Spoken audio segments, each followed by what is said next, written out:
Welcome everyone. And whether it's evening or midday, because there are people joining us from all around the world. But the first rule of business on the Zoom is everyone, please place yourself on mute. And you can do that by hovering over your picture and you'll see a button that says mute. Please do that right now, just so that we don't have any interruptions. And also later on, we'll ask you to come off of mute, but for right now, we'd ask you to put yourselves on mute. And also, if you want to be in speaker view, meaning when someone is speaking and you don't want to see everyone's image and you just solely want to focus on Sophia, on the top right-hand corner is a button called View. And if you right-click on that, or just click on that, I should say, there's speaker view and gallery view. Speaker view allows you just to see the. So for those of you who do not know me, my name is Angel Padullo. My nickname is Angelique. My given after my grandmother, maternal grandmother, are named after her. Her name was Angel Kehayan. And so my nickname became Angelique. So I go by either. And I am so thrilled and honored that Sophia has asked me to host today's event. And in fact, I met Sophia right around the time she first started writing this book. So it's been such an amazing process for me to watch her from start to finish. And what an amazing finish. And so I'm going to be moderating today's event. And also, I encourage all of you in the bottom, if you hover over the bottom portion of your screen, there's a box that says chat. And so this event will be recorded. And so if you wanted to share this with family and friends, you can do so afterwards. Sophia will send a link. And in the chat, we welcome you to, sign the guest book, write a little note. And also throughout this event, if you have questions, you can place it in the chat. And today we also have Alexa Gingrich, who will be our tech production manager. And she will be monitoring the questions. And at the end of the event, we'll open it up to those who have questions that Sophia can answer. I'm going to introduce you to Reggie Dalton. Reggie, are you on the call? Yes, I am. Okay, great. Nice to meet you. And you are a good friend of Sophia's. And you're going to start us off with an invocation, and I'll let you take it away. So everyone keep yourselves on mute. And if you're just joining in, stay on mute. Thank you. So I'm so happy to do this for my friend. It has been a journey for her. And it's successful. So just close your eyes for a moment and bring your attention to this sound.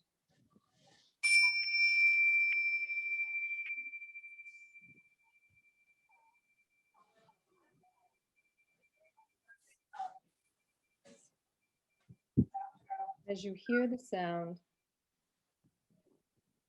feel a connection in your heart. And as you feel this connection in your heart, just know that there is a collective unity within this group. We are all vibrating in space together. So feel your heart deeply as we begin this joyous celebration, the completion of Sophia's book and the new journey forward for her. So just feel good energy towards her, towards this endeavor. Just stay in your heart, sending love, healing, a joyful send-off.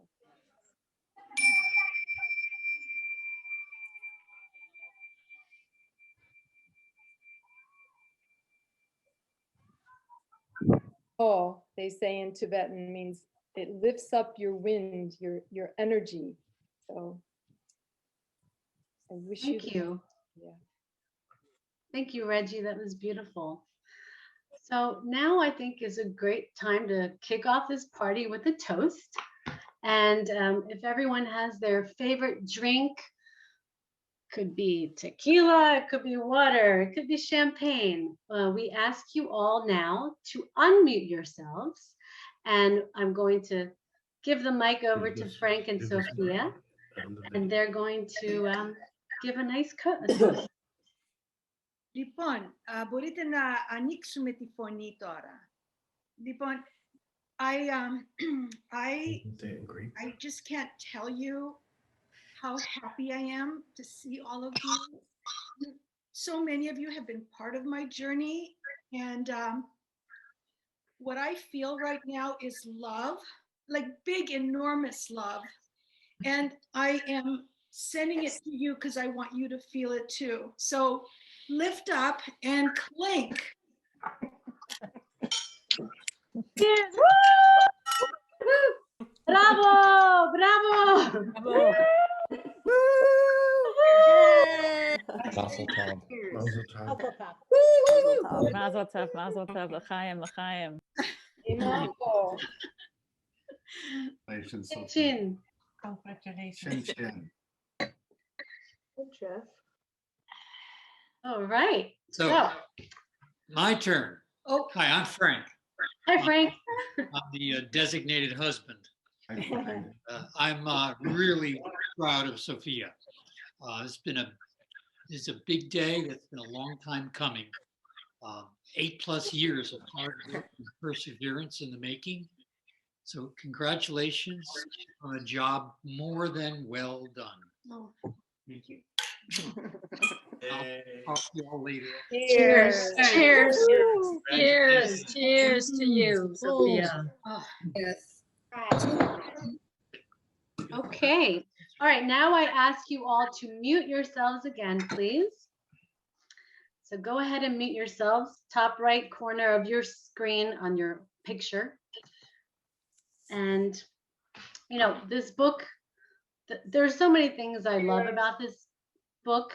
I have to do it in Greek and get. Okay, I'm sorry. I am 50% Greek, but I do not speak Greek. I speak Armenian, but I don't know if that's going to help anyone on this call, except for maybe my mother. So, Λοιπόν, μπορείτε τώρα να βαρέσετε το μικρόφωνο για να πάψει η φωνή. okay, what she said. What she said. Now, you know, this book, I love this book so much, and not because Sophia is my friend, but because it resonated with me on so many levels. And I loved it so much, I bought 10 copies and sent it to some of my dearest friends who I believe are on this call today. And I hope that all of you will continue to share this book with Sophia. But Sophia's book wouldn't have been possible without Mascot Books, the publishing company. And now I would like to introduce you all to Naren Aryal, who is CEO and publisher at Mascot Books, the publishing company that worked with Sophia to produce, distribute, and market her book. Naren has been in the world of books since 2003, when he published his first title. And since that time, he and his company have helped thousands of authors with the publishing process. Sophia tells me that she and Naren had several conversations about her book. And as she says, he really got the essence of the book. So with that, I'm pleased to introduce Naren. Naren? Thank you. Sophia, congratulations. Yes, so I'm CEO of Mascot Books. It's a joy to be here today. I'm accustomed to doing book launch parties all the time, but as you can imagine, given the pandemic in 2020, book launches are a little bit different. And I've done many, many virtual book launches, but I will say this is one of the best attended book launches that I've done over the last 7 or 8 months. And I think that's a testament to Sophia and her friends and the impact that she's had on so many lives, clearly. So congratulations again. As Sophia started the process, the publishing process, our paths did not initially cross. She was working with my team, project managers, marketing folks, but I kept hearing about this incredible book. And fortunately, maybe 2 months ago, Sophia and I had the occasion to talk, and I started reading the book from cover to cover. And we had two, maybe three conversations that lasted an hour each. And my big takeaways from reading the book and also speaking with Sophia excuse me, the book is incredibly well written. It's from the heart. And I think the biggest thing that I would say is there are different takeaways for different people. There really is something in this book for everybody. So again, I can't say this enough. Congratulations. And we're just so excited to be your partner on this journey.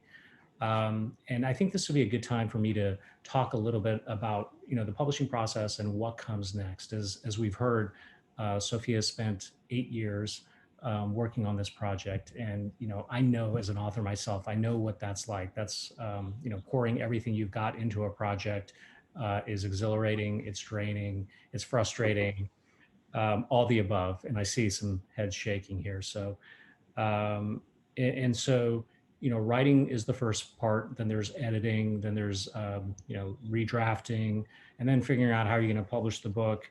And so that takes us to where we are today. March 2nd is the official publication date for this book.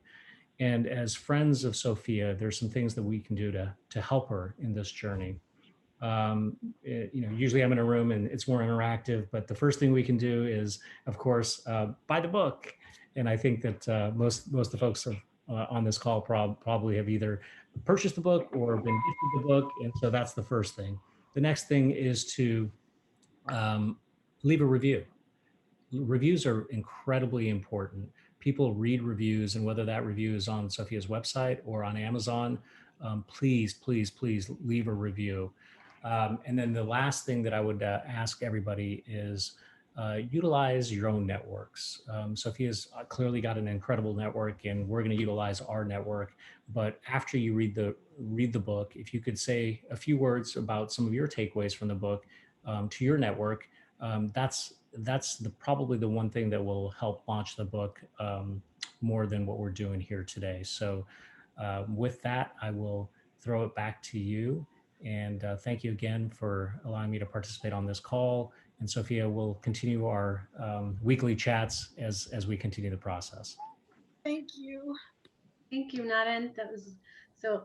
We will do a follow-up email to send you any links to write a review if you haven't already, just to make it easier for everyone. But so now, if you're just joining us, welcome. You may be joining us from Europe or Kansas or somewhere else. And so we welcome you. And this is a casual conversation with our esteemed author and friend, Sophia. And I ask that everyone stay on mute until you're asked to be taken. Sophia to answer some questions for us. Sophia, so, I always have a lot of questions, but I'm going to ask some more critical ones. And so, first of all, the divine language of coincidence. Interesting title. Why did you choose that as a title? Because I believe that coincidences happen to everyone, okay? And to me, you have a choice. You can take action, and then it could possibly turn into a miracle, or you can just go, what a coincidence. And there it remains a coincidence. So I believe that this is a language from the universe, from God. I use God. I use the word God just so you guys know that's my word for the divine, and with whom I feel I have a personal relationship with. So therefore, the divine language of coincidence. Perfect. Good answer. And so, I met you early on when you were going through the writing process for this book. And for someone who's never written a book, like what were the challenges of that process? Like how do you even start when you've had so many different careers. So now becoming an author, how did that go? Well, it was not easy at the beginning. And all of you that were there from the get-go, the worst thing was self-doubt. Like, I even heard my father's voice go, "Who do you think you are to write a book?" And I thought, no, I'm writing this book. I'm going to write this book. And I cannot tell you, I could not have written it without divine help. I can imagine there's certain souls up there that helped me, but I could not have done it without divine intervention. But I did not give up. That, I mean, there were moments, but just at that moment, I would find the perfect book or the perfect call or something, and then my confidence continued, and the reason I think it took 8 years is it was a lot to cram into one book. So I would say the biggest challenge was the organization of the book, how to organize it so it would flow for the reader. Yeah, and I think it flowed so well. It was so easy to follow. And, one of the takeaways for me is that life is challenging, but you don't give up. You keep trying and trying, and that's what you did. And so that's very inspirational to so many of us who might feel like, oh, can I really do that? And I think the answer is yes, of course you can, when you really put an effort into it. And yes, you'll fail sometimes, and other times you might be really successful. So thank you for promoting inspiration. And you had very different careers: a decade in architecture, running your own fashion business, working as a mental health therapist. How did all of these experiences influence your book and shape who you are? Well, even though it sounds like they're very different because they are different careers, what happened was there's a thread running through all three. So at first, I just wanted to design the beautiful building in college. Oh, I can't wait to design the beautiful building. Well, I met Buckminster Fuller, and he was anti. It was all function, and I learned to start problem solving. So but then I went away too far from beauty. My last stint was designing biochemical laboratories, and so then I went to fashion for to design beautiful things quickly, not wait 3 4 years. Now I can have the beauty quickly, and I could make these beautiful women wear beautiful clothes. Well, very quickly I got bored with that. That's no challenge to dress a beautiful woman. I mean, you put a sack on her and she's beautiful. So again, I went into the problem. The pregnant woman. So we did maternity. We did beautiful maternity clothes with my friend Heidi, who's on the call here, and Maxine. These are two of my assistants, and we rented out, these maternity ball gowns. So these pregnant women felt gorgeous. And then I did huge women. I designed clothes for huge women, and they told me how sexy they felt. Well, that was wonderful. But then it was like, do we really need to feel good about ourselves by putting a dress on? So I was always interested in human behavior. So I went and got my master's in counseling psychology. And then again, I went into the at-risk women. So in all of the careers, I would say the key component is problem solving and helping people. That's That makes sense. Yes. So I just want to pause for a second. And if anyone's just joined us now, we ask that you place yourself on mute. Also, we welcome you to ask any questions. You can ask your question in the chat box, which is located on the bottom of the screen, and we will get to those questions later in this event. And but we're going to continue asking Sophia some questions.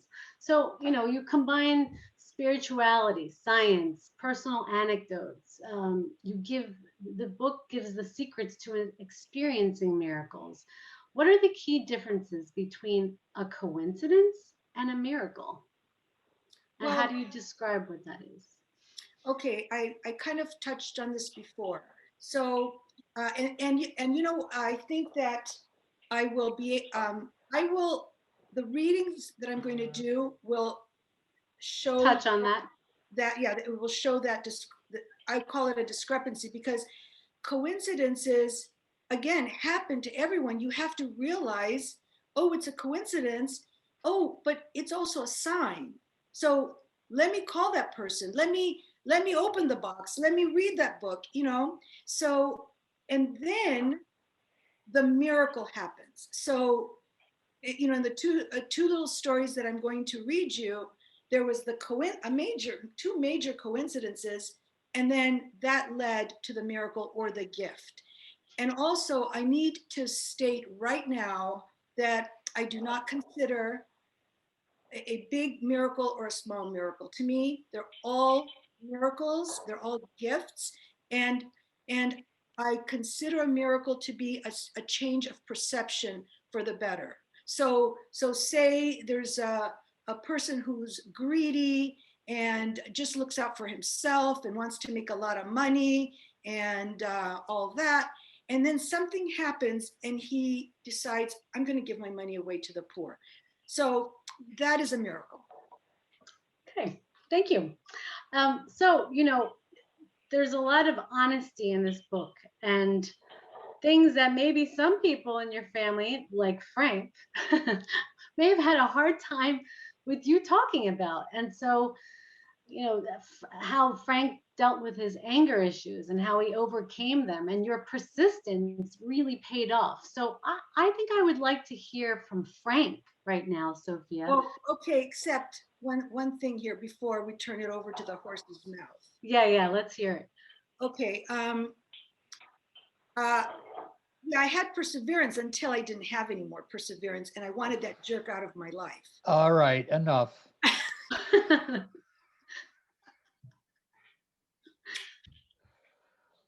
So Frank, Oh, well, tell us how you feel. I wrote a few things down here, so I'm just going to read them off. Okay, we only have yeah, just a 30 few minutes, things. Okay, not 3 so, days. Okay. well, when Sophia first announced that she was going to write a book, I must admit I was skeptical. Nice idea, except what does she have to write about, and who's going to read her story, whatever it is? However, she was serious and stuck with it through numerous starts and stops, not just the writing, but also the conceptualizing the meaning of her stories, the interconnectedness, and how to pull together these seemingly, at least to me, disparate episodes in her life into a cohesive whole. It became apparent early on that my role was to offer support and encourage her to write. And that once there was enough material, it would all come together. She could always discard what didn't fit thematically and or physically.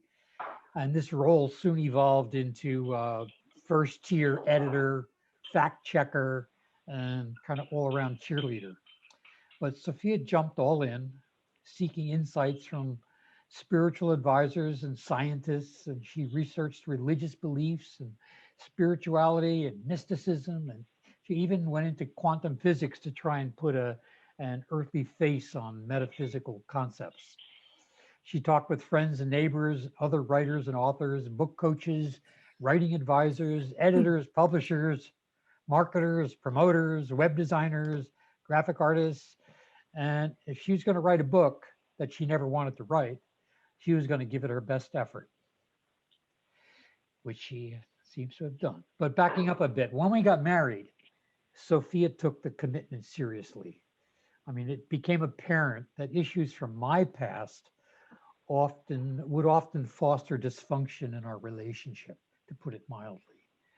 It hasn't been a completely smooth ride, but we persevered and we came out better for it. And with her modeling and mentoring, I grew and our relationship deepened. Little did I know that I was to become a persistent thread or thorn in her memoir. There's a phrase that became quite popular in the African American vernacular in the mid 90s, living large. The Urban Dictionary defines it as living with an extravagant or self-indulgent lifestyle.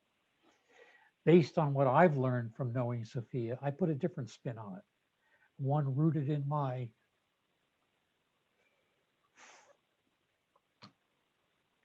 evolved relationship with her.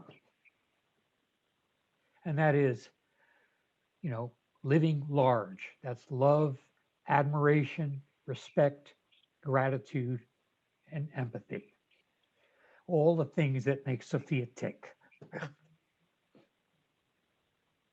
And why this is such a good book. So congratulations again, Sophia. I love you. I love you, Frank. Oh, Thank you, Frank.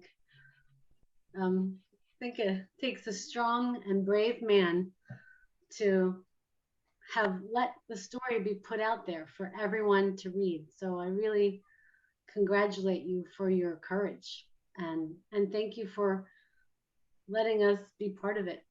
Well, So, but this is Sophia's day and this is Sophia's story. So let's focus there. yeah. okay, but he also ends up smelling like a rose at the end of the book. Yeah, with Yeah, thorn. yeah. With Yeah, thorn. yeah, we know. We know. Okay, so now I invite Sophia. She's going to do a couple of readings. And once again, if you're not on mute, please place yourself on mute because there's a little bit of background noise and we want to be able to have Sophia front and center. So if you're not on mute, please place yourself on mute. Okay, Sophia, take it away. Thank you, Angelique. So the two little miracles, again, they're not little. I chose these two that happened before our wedding, that as a result, we had two wonderful gifts. And also I can read these without any like background information. They're pretty self-explanatory. Okay. It quickly became apparent that the amount of time and money we budgeted to pull off the kind of wedding we wanted was somewhat naive. The church was available, but many of the charming old Philadelphia reception venues had been reserved for months, as were caterers, photographers, and bands. I couldn't believe how expensive everything was. Undeterred, we began thinking outside the box. The right lighting, fabric, and flowers would make even an empty warehouse look beautiful. Who needed a photographer anyway? By placing instant cameras on the tables, the guests could take candid shots. The College of Physicians called to say that a function scheduled for October 4th had been canceled and that the ballroom in the historic Beaux-Arts building was available. The building also housed the Mutter Museum, which offered one of the country's finest collection of medical history.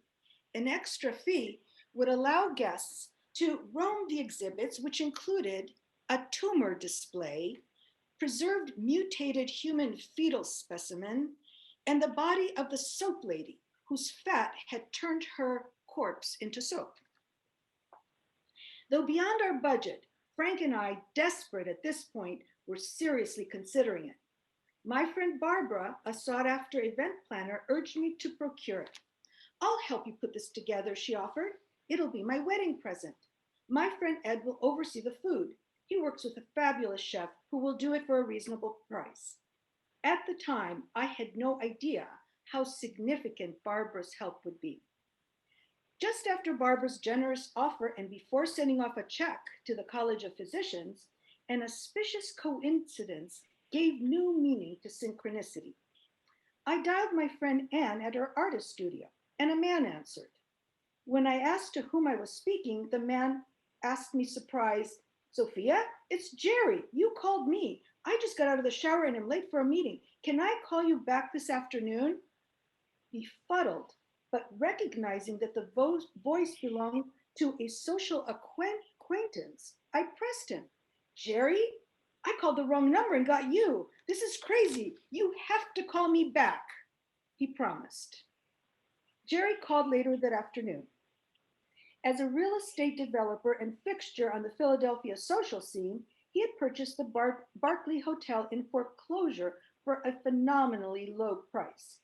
Right on Rittenhouse Square, the Barclay had at one time been one of America's most prestigious hotels, where practically every visiting celebrity stayed. We both marveled at how extraordinary it was that we were on the phone as a result of a misdial. Chit-chatting, I told him that Frank and I were getting married and that the ballroom at the College of Physicians had fortuitously become available. Forget it, he said dismissively. You can have the ballroom at the Barclay. It'll be my wedding present, as long as I can come with my girlfriend and you have the chandeliers cleaned. What? I said after finding my voice. Of course you can come, and those chandeliers will sparkle if I have to swing from them myself with a bottle of Windex. Jerry went on to throw in a 2-night stay in the yet to be updated presidential suite where President John Kennedy and Jackie had stayed. Wow, thank you, Jerry, was all I could muster. Wait, Jerry, what's your phone number? The number he gave me was the same as Anne's, except for the last digit. We made plans to see the ballroom the following day. And then I skipped to the next one. An additional set of incredible coincidences brought about another wedding highlight. The winter before, I had received a voicemail message from a woman who identified herself as Lisa Marie to inform me that she had found my Oregon driver's license in Rittenhouse Square. She had tracked me down at my Philadelphia address and wanted to know the best way to return the card, adding that she lived very close by. I hated carrying a handbag while maneuvering in snow and ice and often stuffed money, keys, and credit cards in my coat pockets. Sure enough, my driver's license was missing. I returned the call and left a message to thank her and ask her to drop it off in my mail slot. Later, I found an envelope on the vestibule floor with my license, along with a lovely note about how she and her boyfriend love Oregon so much that they visit every year. I'm just going to pause here. Michelle, can you mute yourself? Can you mute? I thought I did. Sorry, let me try again. Okay. Thank you. Okay, 2 weeks after accidentally dialing Jerry, I answered the phone and a woman asked for me. Speaking. Hi, this is Lisa Marie. I'm the one who found your driver's license some months ago. She spoke in questions. I know this will sound really strange, but I just found your ATM card. I don't lose cards. She had my full attention. No way, I replied, amazed as I furiously tried to wrap my head around the odds of the same person finding 2 of my lost items. Where? At the ATM at 18th and Spruce, she went on haltingly. When the screen said, do you want another transaction? I hit no, and the card that came out had your name on it. I was in shock. Not as in shock as I am, Lisa Marie. We have to meet. I blurted out, can you come over to my salon? She said she would come the next afternoon. I answered the doorbell to find a lovely young woman with sky blue eyes and a pixie cut blonde haircut. Come in. This is so unbelievable, I exclaimed. I brought out tea and cookies while she gushed about Eastern Oregon, the drier part of the state. I gave her a beautifully packaged soap handmade in Oregon. Clutching it to her chest, she thanked me. She said that she was a violinist who had studied at the venerable Curtis School of Music. We talked about coincidences and fate as if we had known each other for years. I told her about the upcoming wedding that I wanted Rodrigo's Concierto de Aranjuez to be the music for the walk down the aisle and asked her if she had ever played it. Of course she had. Then Lisa Marie's eyes lit up. I would love to play it at your wedding if you'd like. If I'd like? Although the piece was composed for the classical guitar, I never thought of going with anything other than the organ played by the regular church organist. There is nothing I would like more. And I'll see if my friend Alan, who plays the classical guitar at Le Bec Fen, will be available to accompany me. Really? Le Bec Fen was the only restaurant in the city with a 5-star rating, and Alan was an acclaimed musician and composer. My playing will be my wedding present, but you can give Alan, say, $150. Thank you, Lisa Marie. What else do you say to someone who finds your driver's license, months later, finds your ATM card, and offers to play your favorite music at your wedding on the violin with a virtuoso classical guitarist. Yeah, Sophia. I don't know which one's stranger. Okay, I want people to put in the chat which of the two they found to be stranger. Great idea. So if you're wondering where the chat is, it's at the bottom portion of your screen. You just click on there and enter your message. And also, we invite you to ask questions in the chat, and our technical production manager, Alexa, will be screening those questions. And at the end of this, we will take some of the questions from the guests. So, Sophia, there's so many, just so many interesting things about this book. And that's why I loved it so much, and I couldn't put it down. If I didn't have, 2 toddlers and a business and a husband, I would have read the book in its entirety in one day, but took me 2 or 3. And there are so many significant characters in your book, and especially not only Frank, but your daughter Eleni. And I think, Eleni, I would love to invite you now to share how you felt, and did Sophia, your mom, depict the first time you met accurately? What's your take on it? I wasn't prepared for this question, but yes, of course, it couldn't be captured any better. Even I think she definitely convinced me that this was a miracle, even though I am a non-believer, and it did definitely challenge me and look at things from her eyes, which was amazing. So yeah, I'm really, really happy to be here. I'm so proud of her. It's also really, really nice to see everyone. Yes, it's so nice to see you. I haven't seen you in a long time, and so we hope to see you someday soon. And yes, you know how very happy Sophia is to have you as her daughter, and you're an amazing addition to her life. So honestly, she's the coolest mother I could Yes. have imagined. Absolutely. And So and our new son, Kostas. We can't forget him. We love you. We absolutely love you. I can't stop smiling, crying. I don't know what to do. That's good. These are all good things, right? Tears of joy. So now, Sophia, if you'd like, there's a lot of people on this call, I'm guessing, that are in your book. And if any of them would like to say something or ask a question or say how they felt, that were they depicted in the right way, or so I invite, how about you lead this, Sophia? You let me know. Okay. Let us know who you'd like to hear from. I'm going to put some names out there. David Berg, Deborah Green, Vicky Gay, Diane Lawson. Let's start with, if any of those 4 are on, to give your take. Okay.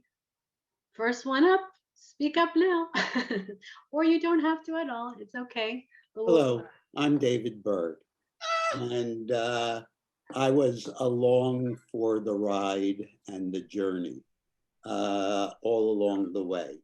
I suffered the slings and arrows of outrageous fortune at the hands of both Frank and Sophia, but I survived everything.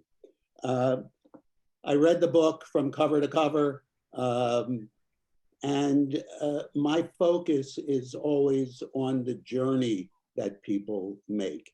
And there are a number of wonderful journeys, starting with her father coming to a new country, followed by her mother, then moving from Detroit out to, I guess, Oregon, the journey through friendships, career, relationships, and then, as I say, parents coming from an old country to a new country.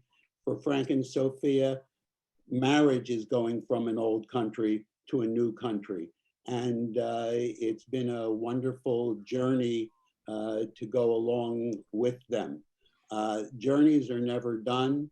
They picked up friends along the way, Eleni, Kostas, and all of the rest of us. And I'm glad to have been along for the journey. And I hope to continue with them at some point. And someday, I hope to get to one of Frank's Christmas parties. I've seemed to have missed them many, many times. And for those of you I see a lot of little pictures. Hello to all of you whose journeys I've been part of as well. And glad to see everybody well, healthy, and hope you all get vaccinated soon. Love you all. Sophia, you're on mute. Okay, for those who don't know this person, he is the psychologist, our therapist that keeps popping out throughout the book. So just so you know. Thank you. Great. Bye, everybody. Thank you, David. Somebody else join in. So, aloha. I can go next if you'd great. like. Yes, hi. I'm Deborah Green. I live on beautiful Maui Island in Hawaii, and I am mentioned in the book. I remember when Sophia reached out to schedule a session with me, and then when she came in for her session, and she was just bubbling with this story about how she was on the way to the airport, you know, late, and grabbed a book off her bookshelf so that she could read on the airplane. And she was a little bit disappointed because she wanted like a novel, and she had ended up picking my Endless Energy book. And then she's reading the book on the plane, and it ends up, you know, that I live on Maui in Hawaii, which is where, you know, their plane was en route to. And they ended up staying on, you know, in my neighborhood and coming in for a session. And I'm just here to vouch for the accuracy of the story. It all happened exactly the way that Sophia depicted it in the book. And even though it was a very extraordinary coincidence / miracle, it did happen. And I'm so grateful to have connected with Sophia and Frank, and we've, you know, stayed in contact these years. And I'm just so proud of you, Sophia, and proud of you, Frank. I mean, it's extraordinary courage for you to allow the story to be told in its truthfulness and accuracy, both of you. So thank you. It's an honor, and I'm very, very happy for you. Congratulations. Thank you, Deborah. Now, for those who don't know, okay, Deborah is an energy light healer, kinesiologist, PhD, amazing. So thank you so much for your words and for being on. My pleasure. Aloha from Maui. Aloha from Maui. Aloha from Florida. It's warm here too. No. So I think in the essence of time, how about we turn this over right now to Alexa, because she's been screening the questions, and we will let her read out some of the questions that the guests have, and Sophia, you can then answer it. 1 second, is either Vicky Gay or Diane Lawson on the call? Just to, we can go a little over, you know, if they're on the call to say something. Okay. Oh, I'm here. Oh, I would love to say something about this book because I've read it. I'm an astrologer, and I did Sophia's birth chart. And in her birth chart, it shows outstanding writing ability. And then I did a yearly forecast, and I encouraged her to write. And I remember she had no interest in writing. I think she thought I was nuts. But here we are. It's a wonderful, wonderful book. I liked so many things about it. I loved that it was well written. It was interesting. It grabbed your attention. I loved how vulnerable and open and honest she was in the book. It just made me really, really like her because of that. I think the thing, if I had to pick what I liked most about it, is she explained how miracles have occurred in her life. And I've always questioned, is that God? Is it me? Is it what in the heck is going on? And she explained that, but she also explained how we can create miracles in our life. So I would really highly recommend this book. I think everybody should read it. I am so proud of you. You just did a wonderful, wonderful, terrific job. And I have to say, I was really surprised when I saw myself in the book. I wasn't expecting that. It was like, wow, that was very cool. Anyway, it's a great book. Thank you so much. Okay, so now let's turn it over to Alexa. Alexa, if you want to pick your favorite questions from the guests and read it out loud, and then Sophia can answer them. Sure. There's only one question so far, but maybe we can start out with the consensus from the two different miracles. It seems like the majority were in favor of the most crazy being the story with Lisa Marie and her ATM and driver's license. Yeah, I qualified that as the weirdest one, the strangest one. Yeah. So the one question that I saw was from Melanie, and I apologize if I say your last name wrong, Boultier. She wants to know, did you struggle with being competent enough on the computer to even write a book? Well, I looked at it like writing, because I had been writing papers. When I went back to school, all of a sudden there's a computer, and I hardly wrote any papers in architecture school. It was always design. So, but I got better. And of course, I had Frank, my live-in tech guy. And so when I learned, I learned because this is what I was going to do. Thanks. I guess another one just came up from Alice Zander. She wants to know, what about you on the sofa at ICA? Oh, okay. This is in the first chapter. I just found it so it was a coincidence, but then also it yielded what I needed. And that's the deal, is that these coincidences somehow yield what you need.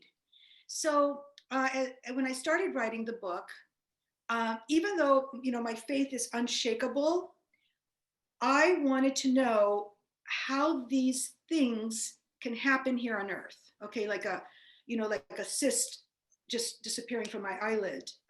Things that need some explanation. I just wanted an explanation. So I decided that I had read Stephen Hawking's book, A History of Time, like 40 years ago, 30 years ago. And so quantum mechanics was always of interest to me. So I decided I'm going to study quantum mechanics. So I bought his latest book, and okay, I'm going to now study quantum mechanics. And I sit down to start reading, and I have a chore to do. I have to go buy the pills. And I would sit down and would be, I know, I have to do another load of wash. And I couldn't start this thing. So all of a sudden, out of the blue, I get an email from the ICA, Institute for Contemporary Art, which is right down the street. I'm not a member.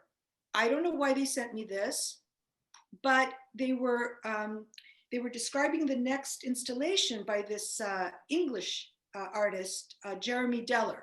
And it was going to be an installation. And they were asking people to be part of the installation.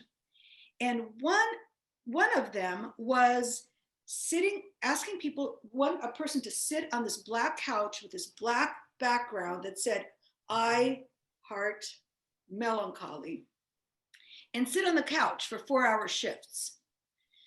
So I call them up. I'm thinking, well, first of all, I asked my neighbors, did you get one? Did you get an email? Nobody got an email.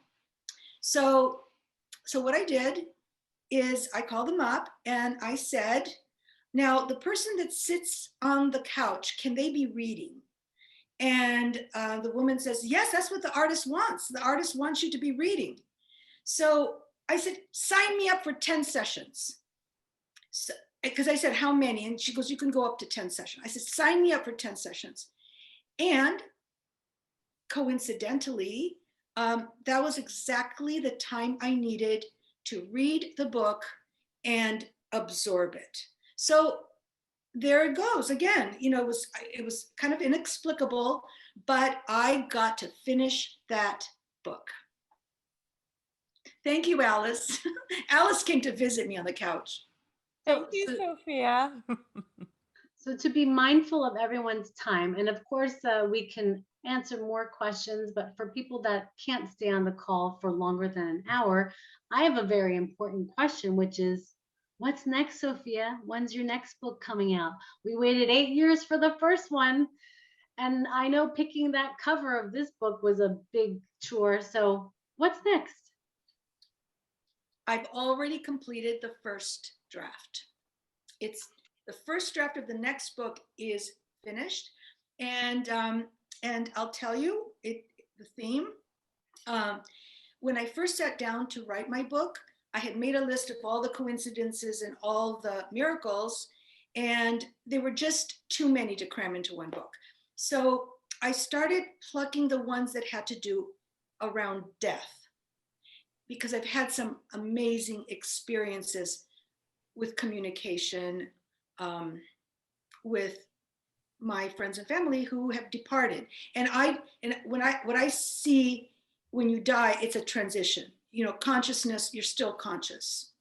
And so the next book is actually, Angelique, you asked me about the struggle with the first one, and I said it was the organization. This one is a piece of cake. It was, I had the material. It's much smaller, of course. It's, 100 pages, 7 chapters, 5 about my experience, and the other 2 friends, 2 friends who are very close to me. And the title of the book is The Mystery of Death, Signs, Messages, and Timing. So I think it's going to come out just at the right time. As has this one. Oh, and I cannot wait to read the next one. I think this is your new career for the rest of your life. I'm just guessing, but I don't know. Oh. So I want to thank everyone for being. We can stay on a little longer. For those that can't stay on longer, we just want to say Efharisto. Did I say it right? Okay. And Sophia, I know has been so excited and anxious about this launch, and it's amazing to have all of these people. And it's not surprising, but it's wonderful to have all of you on today's event, this birthday party celebration for the divine language of coincidence. And I encourage all of you, once the book is released, to buy copies for your friends and send as gifts, as I have. And most of the people that have read the book that I sent it to all have had the same response. These are unbiased opinions who say, that was amazing. I love this book from start to finish. I couldn't put it down. So thank you, Sophia, so much for being an excellent storyteller, because you really, when I first met you, I thought, wow, this woman, she has such a kind soul and she is a great storyteller. And now you're telling your story to the world. So So thank you for that. And we will follow up with everyone with an email and a link to this recording if you want to share it with others. And also, if you haven't already written a review for Sophia's book, I highly encourage you to do that because that's more press for her. And so yes, so thank you everyone. And if there are more questions right now, Alexa, I let you lead the way to answer any more questions that are in the chat. And Yeah, we have also, more. oh, sorry. And lastly, if you haven't left a message, remember, we're using the chat not only to ask questions, but to also use as a guest sign book. So you can write any congratulatory message for Sophia now. Okay, thank you. Great. We have a couple more questions. Two are kind of similar. They're from Costas with Eleni and Philippa.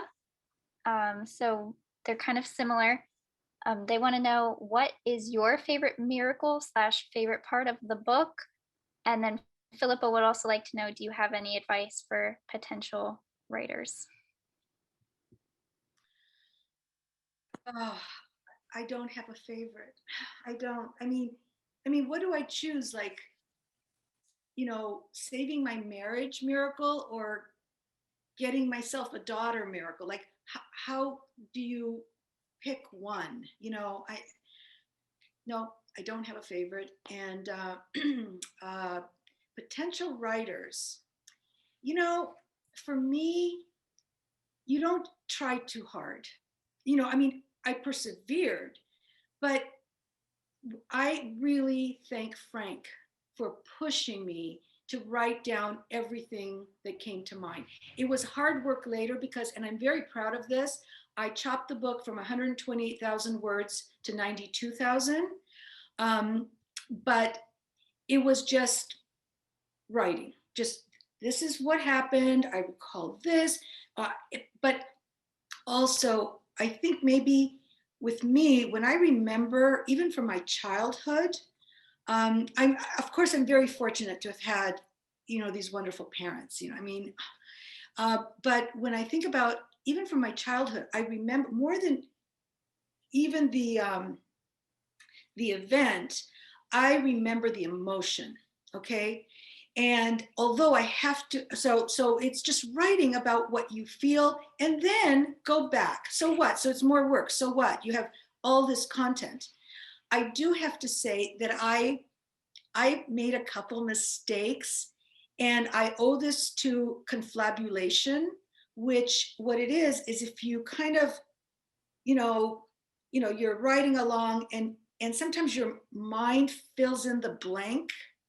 So the description of where my school was in Italy is completely wrong. so my friend Erica, who's on this call from Switzerland, she's from Lucerne, she pointed it out to me exactly where the school was.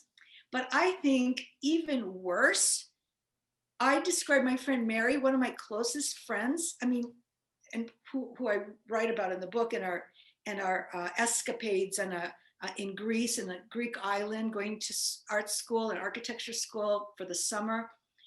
So I describe her as a beautiful blue-eyed blonde, which she's not. So what happened, I guess, in my mind, this is my closest friend. What happened in my mind was she has blonde hair now, right? And then her gorgeous son, Brendan, has blue eyes. So my mind created a blue-eyed blonde friend, which she's not. So that's my take, is that okay? And so I screwed up, Can I speak to that real quickly? I think that Sophia was trying to make sure I was incognito when I got famous for being mentioned in her book. I think she wanted to make sure I didn't get mobbed by people. So she just described me as a blue-eyed blonde. But I want to take just 1 second to say how proud I am of you. And I really, the thing that never ceases to amaze me is that she's written a book about miracles and coincidences. And every day when we talk, she is as equally amazed at something new that could have happened. it's like, Sophia, you just wrote a book about this. You won't believe what just happened. And it's like, it's like a whole fresh thing every single day. So Sophia, congratulations. And it's been such a wonderful, wonderful gift to be a part of. I was with Sophia when she went to the psychic the first time, who told her she was going to write a book. And she walked out of there and said, I could have just flushed that $100 down the toilet. And thank God, she didn't. So that's all I've got. Thanks. Thank you, Mary. That is so nice. Yeah, I think you've touched so many people with your stories, and just so many of us being included in your book. Anyway, I won't get too emotional here, but thank you, Sophia. Okay, I would like to thank all of you, because many of you, most of you are my friends, and the ones who aren't, I think, are going to be my friends. And the support, Philippa asked about, like advice to writers. Get yourself around good people that support you and love you, and don't make you feel like, like, who do you think you are, or whatever. And Philippa, by the way, is in Germany. Yes, Erica's in Switzerland, and we have the UK, Eleni. So we're kind of international here. So the support, I just can't thank you. I mean, again, it's this love I hope you're feeling, because, and what, going back to Reggie about connectivity, it's like this pandemic has showed us, how even when we don't want to get a disease, how quickly we can get it from somebody else. But I'm talking about the love connection, and it's too big for me to explain, and I don't think I have to with this crowd. So thank you for coming so very much. Yes, thank you everyone for being here, and Sophia will send a follow-up email to all of you, and continue to be happy and healthy.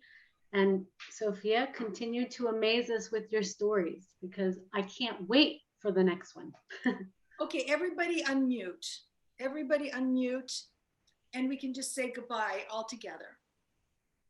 Thank you. Thank you. Goodbye. Hey. Congratulations. Bye. Bye. Everyone. Bye. Bye, Great to Frank. meet you. See you Bye. all. Bye. Bye. Bye. And Jim and Amy and Sheila and Carol. Bye. Bye, Sophia. Bye, Sophia. Bye. Bye, Sophia. Bye, Sophia. Sophia. Oh, Fairly. That was wonderful, Sophia. Sandy and That's Jerry. great. Thank you. Chris. Mwah. Bye, Sophia. Was lovely. What a wonderful embrace of friends from all over the world. Wow. Hey, Frank. How long before the next one, Sophia? A year. A year? Okay, can't wait. Cheers. Cheers, Sophia. Cheers, Sophia and Frank. Pushpa, Love you. Love you. you too. Bye, sweetie. Talk later. Wonderful to see you. Oh my God. Can I go? Mary, it's so nice to see you. You are truly Hi, Frank. special. Oh, thank You are truly a special person. Yeah. Stars in the book. Okay. So, Pushpa stars, because it was with Pushpa we stayed in India, and there's actually a picture of her and me in the book, and magnificent friend from the heart. She is one of my spiritual sisters, as Mary, spiritual sister, and thank you. And Thank you. Barbara Joe was the wedding planner that I. Hi, Barbie Joe. Hi, how are you, Mary? Good. Hey, Barbara Joe. Hi, everybody. This is just so special, just so amazing. Yeah. Yeah, I loved the book, and I'm not a big reader, but oh my God, I couldn't put it down. It was just so on so many levels. I just felt it was just so special. So I'll look forward to writing a really good review for you. Thank you. Anyway, you are so special in all of our lives, Sophia. You really touched so many people, and we're all lucky to have you. And I thank you for what you've done on and we've been friends for a very long time. Remember the happy women who got together? Well, right. you know, the book also pays tribute to the people that added to my life. I mean, it's a 50-50 here. But that's how it works. The more you give, the more you get back. You get. Exactly. And I think that's something, Sophia, that you really feel. And I think most of us who are surrounding you today also feel that way. So, you know, you've been such a gift to us, and I feel that we've been a gift to you in some way or another. Oh. And it's a wonderful feeling. It really is. So, Absolutely. Oh, I'm just so I think the other time that I would say I felt this level of emotion was when I got married and at Lenny's baptism. right. Those are I can't think of anything, all those wonderful things that happened to me. I would say these three, you know, are just one thread above. So Right. thank you for making it happen. Sophia, I'm gonna purchase some more copies of the book. Is it best for you? What's the best for you? Do we do it through Amazon or what? Well, see, Amazon gives me points, so I could get rated, you know. Okay. But I'm not going to sell books after the 2nd. But if you want them signed, you can just get it from my website, sophiadimas.com, and I will send them to you signed. Okay, so maybe I'll get one from your website because I do want that signed, and then I'll get the others on Amazon. I get one for Great. Helen. And I'm going to write an excellent review for you. Thank you, Pat. Love you, Sophia. Love you, Frank. I'm back. I'd like to say something. Oh, Hi. Sandy and Sophia Jerry. and I, we've been friends since we were 18. So I have lived through almost everything that you've done. But reading the book, I mean, I love the book, even though I knew most everything that had happened, you know, except for, you know, prior to 18, but I heard the stories. So it was really nice to have it, to read it. Even though I knew the stories, I still was historical for me. So that was good. Okay, I have to tell you a little tiny story about Sandy. She's mentioned in the book. When I told her, for the people who have read it, when I told her I had this dream about getting married, you know, because I had my issues. That's part of the book. This part of the story. I didn't want to get married. And I had this dream about going down the aisle in this dress. It was a cage, wasn't it? A cage? It was a lace. Yeah. Lace, yeah. Which is the skirt. It was an amazing story. And then the bodice. I mean, the top was a paper mache doll with a lace, you know, with a veil. Yeah. And I wanted to create this and wear it to my wedding, and because I thought it was so symbolic. I mean, it was like. And then what I was going to do is at the aisle where Frank was standing, he was going to take this off of me, and I would have this lovely simple dress. And so I told all my friends. Frank had the most pained expression when I told him. Anyway, and then I told all my friends, and Michael Shannon, when I told him, we were at a bar on a stool, and he literally laughed and fell off the stool. Sandy got upset with me. Sandy thought I was making a mockery of marriage. And I just thought, how interesting is this? You know, like, I mean, these are two takes at the opposite end of the spectrum. You know, it was so funny. Oh God, it was so funny. She was mad. I was, and I also remember saying, "It's Frank's wedding too." What does he know there? So anyway, but David Berg, who you met earlier, the psychologist, Right. he just had a field day with that one, you know. So anyway, so Sandy, thank you. Oh God, so this is wonderful. So now we're like, now it's kind of like after the, you know, the wedding. Yeah. We'll just, you know. Sandy, great to see you after the wedding. It's many, many years. Oh, yes. Yes, Pushpa. Yes. Remember we were together at the wedding? Yes, yes, that was yeah, we were meeting you then. Yes. What time is it in India? Is it the No, I'm in US in North Carolina. I'm actually from South Africa. Oh, South Africa. Oh, Yes, but I was living in India because we were working there with an Australian project. So I ended up staying for many, many years in India. So where in South Africa are you? I'm from Durban. Okay. And Good. my husband's from North Carolina. We met in Philadelphia at UPenn. Oh, that's wonderful. Wow. And that's where I met, I think God brought me to Philadelphia to meet Sophia. Thanks, Sophia. Well, I'm gonna say farewell now, and thank you, Alexa, for being the production manager today. Thank you to all the beautiful people on this call. Thank you, Sophia and Frank, Lenny. So nice to meet you, see you, and meet your